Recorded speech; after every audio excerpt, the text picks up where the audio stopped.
it's frustrating as hell because cannabis, a gentle plant therapy, can literally do so much for us that we would have to take one pill for each thing for. If I've got a headache, one pill. If I've got a bellyache, another pill. If I've got high blood pressure, another pill. If I need sleep, another pill. If I need to wake up, another pill. Big pharmacy cannot do the shotgun blast of feel good that cannabis can.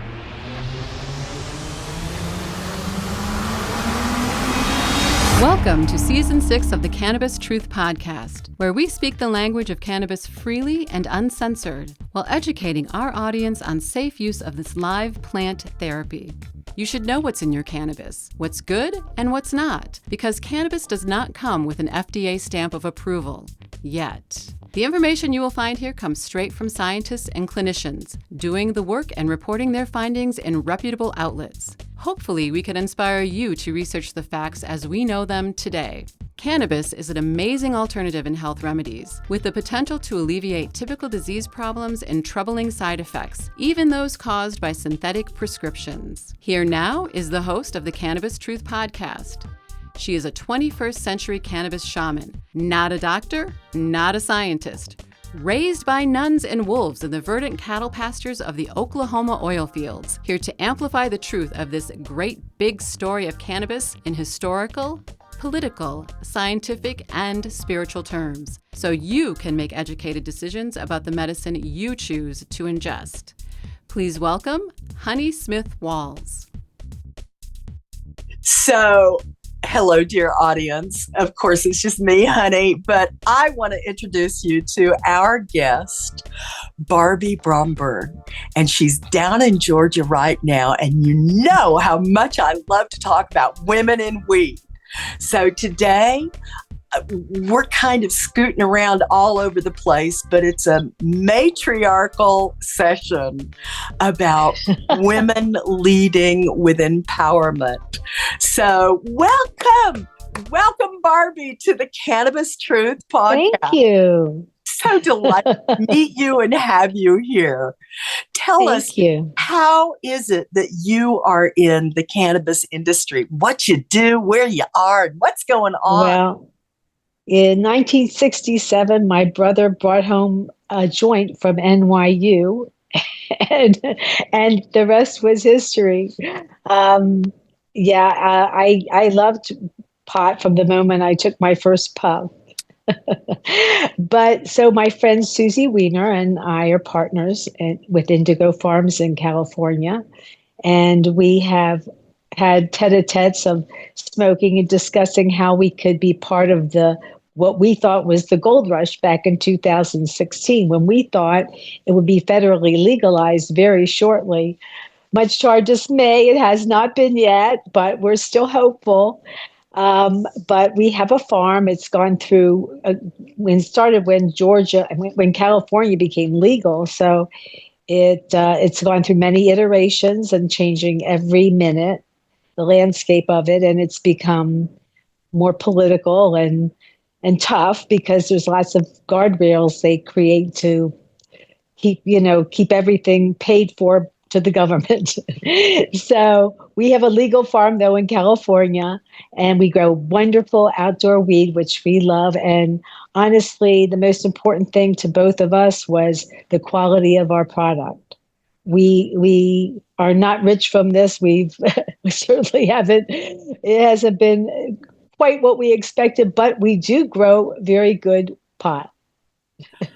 Well, that is an amazing story, and I cannot keep up with the California legislation that just rolls under every business that has tried to be legitimate.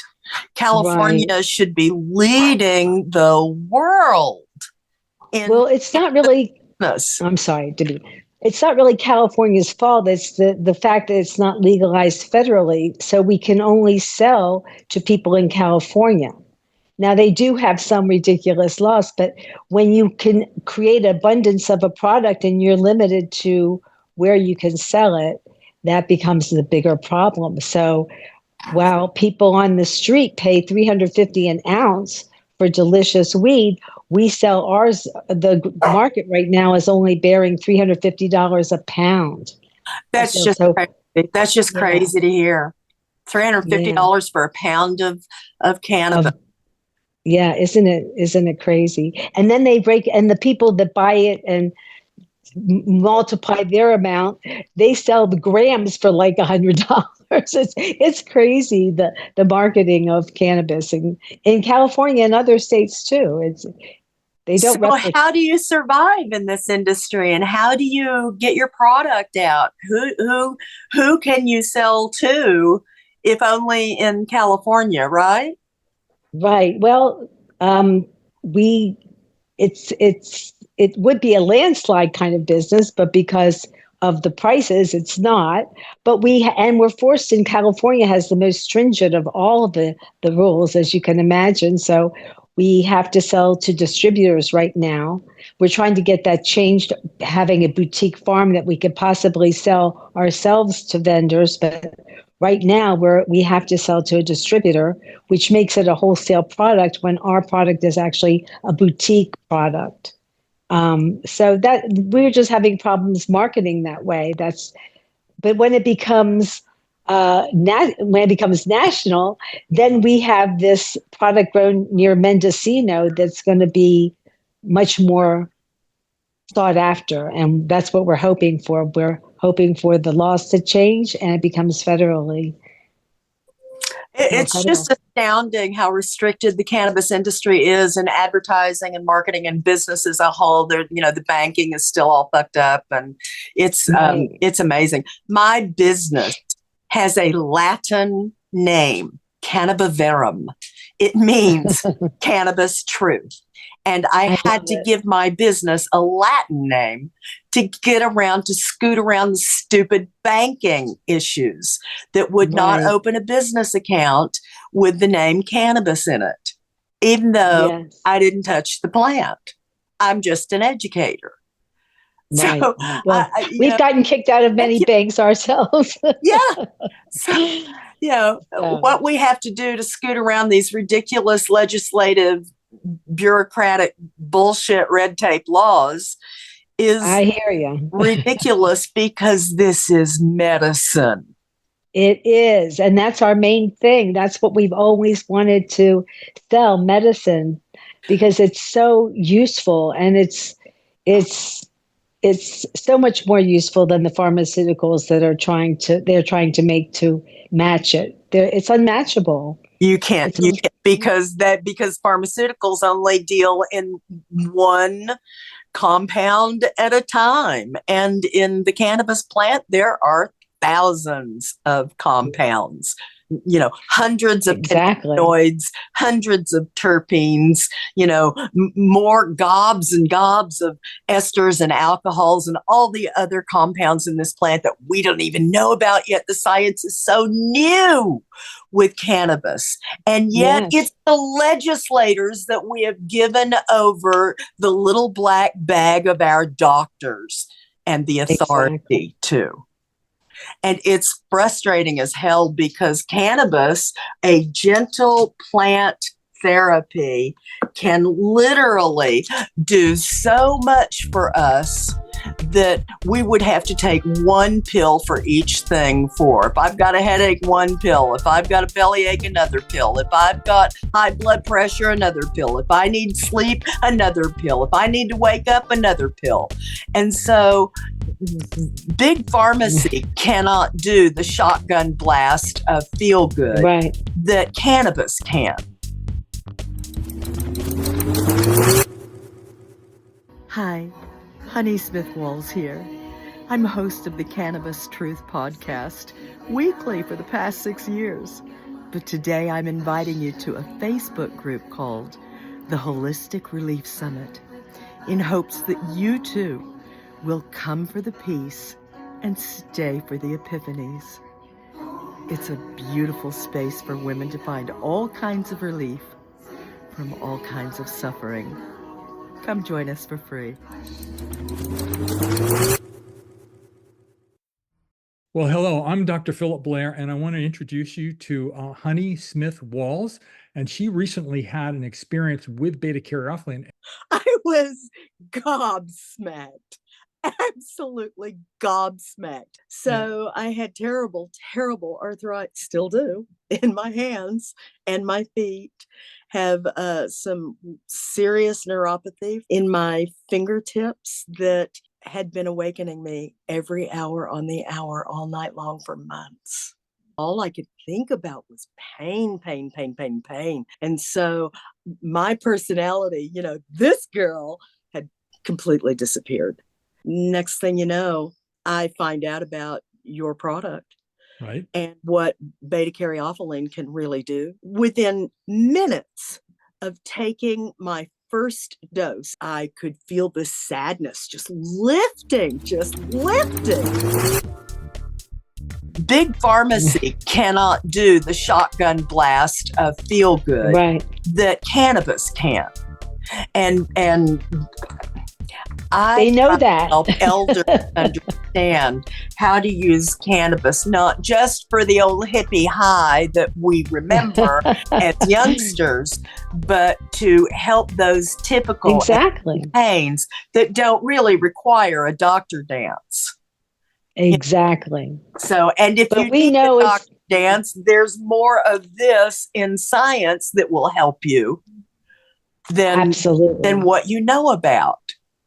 So if we can get our message out about this plant, Barbie, then that will be a good day for us. Well, there's a lot of talk right now about, getting our vibration higher. That's what we're going to have to do esoterically to get through this electoral process right now. Yeah. And one of the things that we have built in our bodies is we have cannabinoids in our bodies. And I really think that we need to match those frequencies with the cannabinoids outgrowing to the cannabinoids in our body to increase our frequency so we can kind of move forward in the world. I think cannabis has many levels of importance, and not only through our body, but esoterically to move us through these times, these crazy times. I love how you say that because I talk about the spirituality of cannabis all the time. In fact, for a long time, there was this app called Clubhouse. I'd go on every Sunday and preach the, good word of cannabis. I called it Cannabis Truth for maybe a year or so. I don't know. I did that and it's gone now, but I love the way cannabis helps us turn introspective of what's going on with us as a whole person, humaning, how we're. Exactly. And cannabis helps us forgive. It relieves our anxiety. If it gives you anxiety, you're using it improperly. You don't know what you're doing. You never have to suffer anxiety with cannabis if you know how to use it properly. Exactly. It takes a little bit of alchemy. You do a little bit of fundamental knowledge and you just ride right past that anxiety into relief and calm and finding peace inside your heart that allows more grace for everybody else in your circle. And so, man, you just, you can read Joe Dispenza and Eckhart Tolle and Panache Desai all day long. But if you're feeling those emotions and cannot get past them to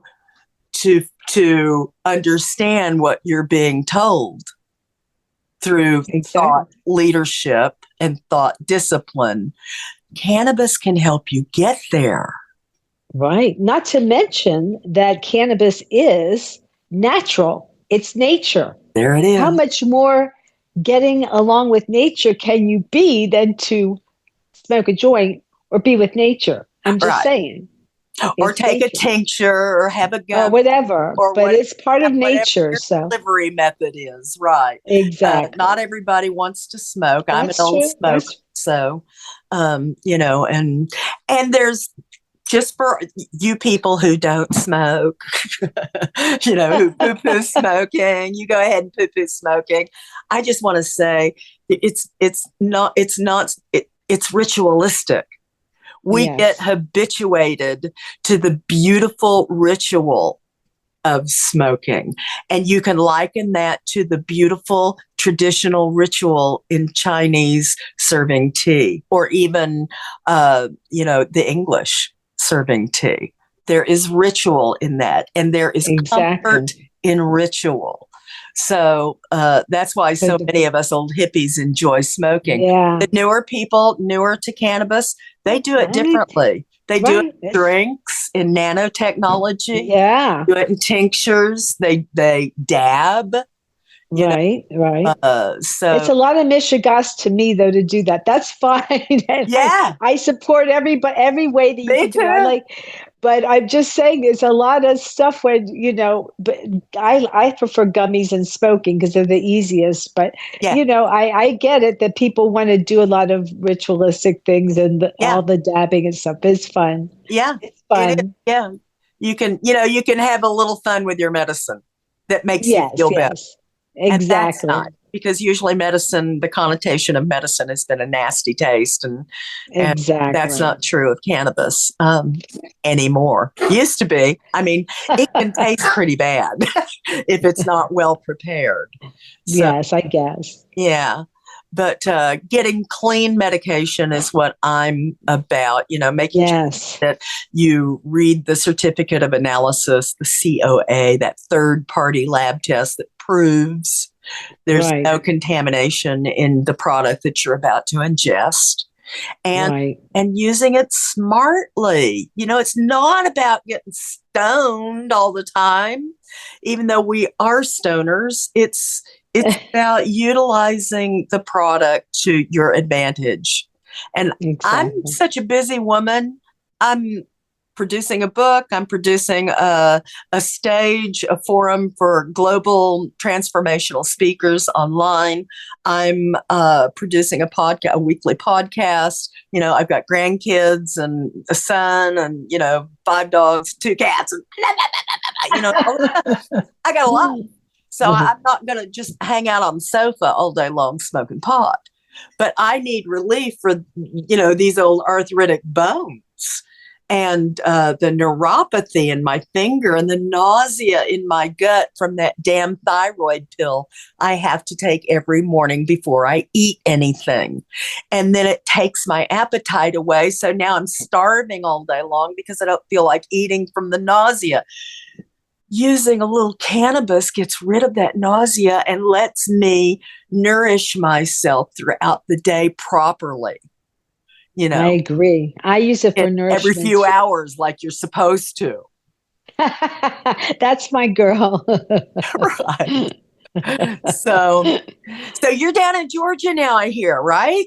Yep, we live in Georgia. Our farm is in California. Aren't they a lot different than the laws in California for cannabis? Well, sadly, I live in a red state. Sorry. Although I do live in part of Atlanta. I live in Atlanta proper. So it's not legal here, but there's nothing. They're not going to get you here if you They're not harassing you. There's no harassment here. And it's legal. They're just going to fine you if you really are obnoxious about it. So do they have a medical program in Georgia? No, they do. It's very misaligned because they don't have product. It's really a half-ass kind of situation here in Georgia. We have to buy on the black market here in Georgia. That's the only way to do it. Sadly. Yeah, that's really unfortunate. But actually, that's an interesting thing, honey, because the black market has better weed than the legal market. And I'll tell you why. Damn.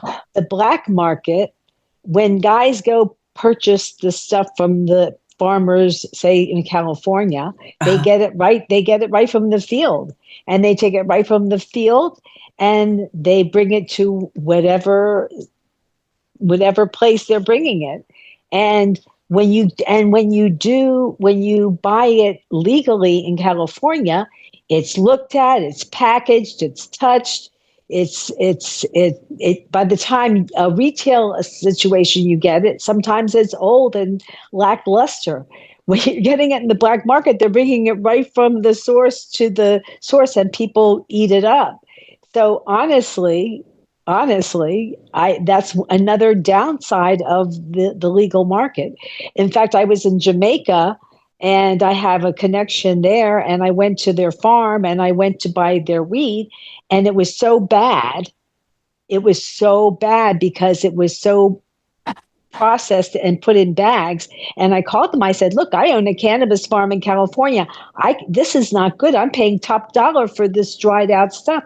They sent a car with the freshest, most beautiful weed I'd ever seen. They said, "Is this better?" I said, "Much better. Thank you very much." So Wow.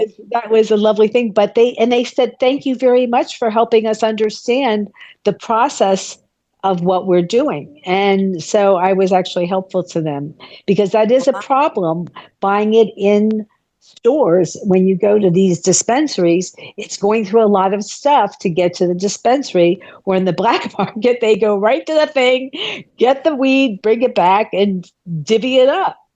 When you think about it. Wow. Wow. Yeah. Wow. So, I mean, not that I'm saying we should buy in I would love to buy legally, but I would love to buy legally good stuff. I'm not going to compromise my good. I don't want to compromise my good stuff just to be legal. I'm just saying, that's how I feel. There's so many attitudes about becoming legal using cannabis for just a patient, just a civilian, because, Right. should I, shouldn't I? Why bother is the attitude for most people, because it's an added expense for a doctor that doesn't know a fucking thing about the plant. And they're just there to facilitate. This is what happened in Florida. They're just there to facilitate the legality of getting a cannabis card.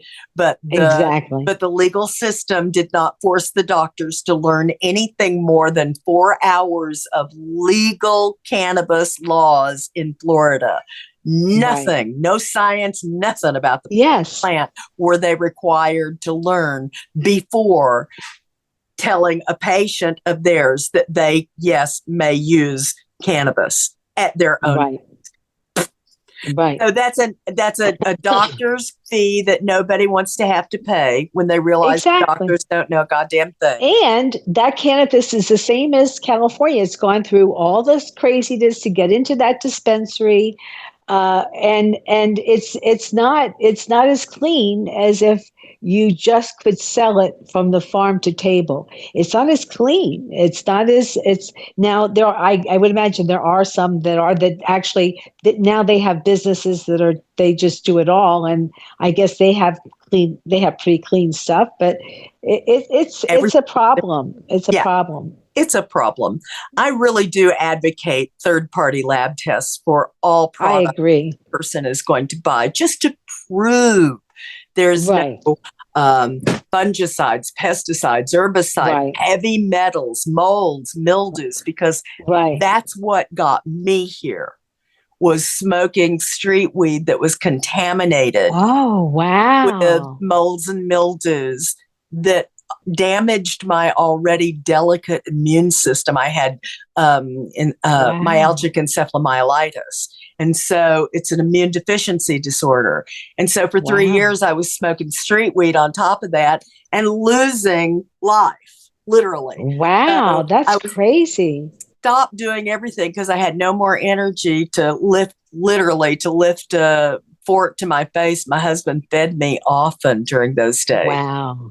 And once I realized, by just a serendipitous moment, that I had been poisoning myself from the street weed that I was using, from the toxins and the pesticides and herbicides that were already, that were attacking my delicate immune system, I stopped using street weed.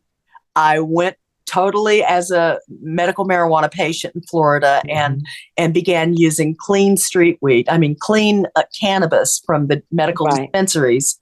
And I have never had an episode of chronic fatigue, which is what myalgic encephalomyelitis is. I haven't had an episode since 2016. And I had lived in chronic fatigue for 6 years before that. So with episodes so bad that were taking me to the wheelchair and into the grave. I was the leader of my own band. I had a band called the Medieval Gypsies, and we played early Renaissance music and, dressed like it was wonderful. But I stopped going to my own band rehearsals. I stopped playing music at home. I stopped feeding all my animals. I stopped cooking. I stopped going to the grocery store. I stopped driving. I stopped getting up. I stopped moving.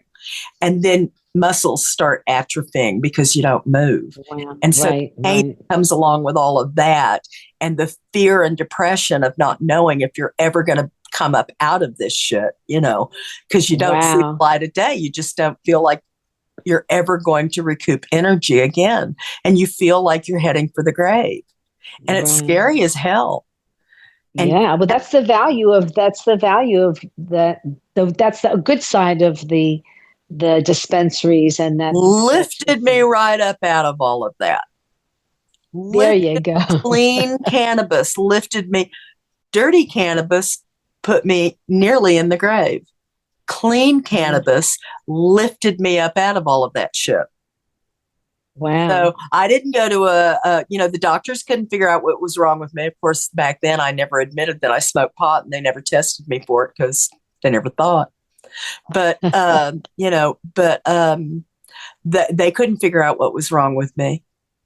And so it was just a slow. Well, I'm so glad. Insanity, and it was cannabis that saved me. And so that's what got me into doing all of this. Sorry, didn't mean to go on and on and on. No, I think that's fascinating. I think it's fascinating because that's really the key is having clean. That's what we want. We want clean, good, healthy, we want medicinal weed. Yeah, we want relief from all of those issues and symptoms. It relieved all of my muscle atrophy so that I felt like I could get up. It relieved that nausea in my tummy that was so prevalent daily. It gave me so much. And I just think the rest of the world can benefit by it too. And I am defiant as hell about this goddamn global horseshit legally going on around cannabis. It's time to break all that down, which we're doing. Right. Lift up this plant to help our sisters come up out of the suffering that we've been doing for way too long. I agree. I'm on board. Good. Yeah, it's a great wagon to jump onto.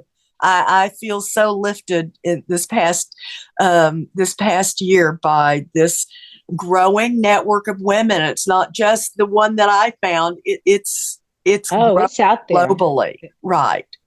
And it's out a few there. Groups. Yeah, we're talking about the same things, Barbie. We're talking about, you're right. Empowerment and autonomy and finding peace within ourselves, not giving over our control to anybody else, and not looking for peace outside of us, but finding it within and sharing that nurturing, lifting support that we all need so desperately, I agree. Well, the better we feel on the inside, the better we're helpful on the outside. There it is. The simple truth. Oh, I just love talking to women. Thank you. You just have so much wisdom to share, and the spiritual freedom that cannabis gives us, right, to be able to see outside of our tiny little worlds, is there's really a big large. World. Yeah, it's a big world. Yeah. It's a big world. Well, honey, it's been such a pleasure just to chat Thank about you. all things cannabis with you. I wish you the best of luck. Is there some way that would you like for our audience to get in touch with you? Well, if anybody wanted to get in touch with me, I own a farm in California called Indigo Farms. And my email address is barbie.indigofarms, PHARMS, @gmail.com. That's awesome. All right. We will certainly make that available to the audience. And if you'd like to have a conversation with Barbie about being an owner of a cannabis company and anything else, all womaning 101 on this planet, she's pretty fun to chat with. Oh, you're Thank sweet. you so much. I enjoyed it, honey. Me too. And thank you for leading women in this cannabis charge. We need all the support and help and nurturing and networking that we can get. So please come back and join us on the Cannabis Truth Podcast anytime. Okay, thank you. Thanks a lot. Take care. Bye-bye now.